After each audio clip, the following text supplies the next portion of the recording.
There are more people locked up in the USA than any other country in the world. Now, we're going to focus on the young ones because these are the ones that are leaving out of the juvenile system and they're going into the adult system. The question is, why is it that many juvenile programs do not offer educational or psychoeducational classes to help these young ones learn social skills to deal with their anger, to help them be better citizens in their communities? It would be very beneficial if these programs institute those programs to help these youngsters. One, for themselves, two, for their families, and three, for our community, especially where we live at, because the youth are the future. So if we don't help them now, they're going to wind up in the same path they're going into, particularly to the adult system, to jail. And those numbers are going to continue to rise. Now, true, you won't be able to save everyone, but these programs are evidence-based and they have helped others. And I have witnessed firsthand how some have learned new skills to help them in their personal lives, where they can be back in their communities, either working, back with their families, and have that trust back with their community. We see that it can benefit in all areas of their lives. And also too, like I said before, especially for the community where they live in. We're going to talk about juvenile detention. Many kids normally get locked up in young ages between 10 and 21. And as that time is critical, while they're locked up, normally in some facilities across the USA, they're just sitting in there waiting to go to a residential, maybe a treatment, foster care.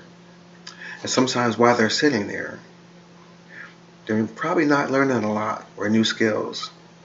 Some of the skills they're learning is what some of the other ones who are locked up with them, and some of those skills are negative skills. They come in and they may learn something that's not going to benefit them, but wind them back in jail. So to counteract that, alternative juvenile programming is a way to help those individuals. Will some listen? Yes. And actually, we've seen it firsthand, how we equip individuals with tools and teach them how to use those tools to a specific job. As for instance, if you were going to use a hammer, you would use it effectively with a nail. You wouldn't use a screwdriver with a nail. So you want to make sure you teach the individual to use the proper tool to handle the job. And that's what alternative programming would do for some facilities who don't have anything for the youth offenders who are just sitting there wasting time. So we're going to talk about things that we've seen in the past, how youth continue to get locked up. And also too, once they're adults, they continue to stay in the system. Those numbers stay on the high. Now there will be challenges also with individuals who are learning these skills. Some may not like it at first, some will, but the program will benefit, one, the individual, their families, and two, they'll be better equipped with tools now to deal with situations such as anger or irresponsible thinking, irrational thinking, things like that help these persons to make better choices in their life. Also too, there's some evidence-based programs that can assist in this with some of these alternative programming. One in particular is called ART. And we're not talking about art. ART is an anger replacement training program for youngsters who are struggling with anger issues or how to control it. And this is done weekly with individuals who either they have mild anger or maybe they have explosive anger. But it works for all because it teaches them that they're able to control it and then deal with it in a certain way. And ART is evidence-based and it's used around a lot of institutions, but a lot do not use it. It will be very beneficial for these facilities to use it to help individuals. Another evidence-based program is Responsible Behavior Journal.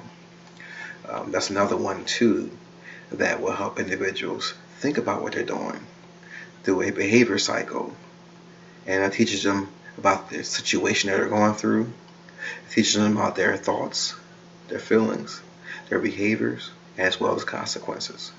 So If you equip these youngsters with these things, they'll know right away what they're doing and how to benefit themselves. And two, we think how these individuals are going to re-enter the community again. Now, would you rather have an individual learn positive skills while they're detained, or negative skills while they're detained and re-enter into your community? I believe the answer is quite obvious. So we see how this program can definitely help juveniles and their families and communities create a positive environment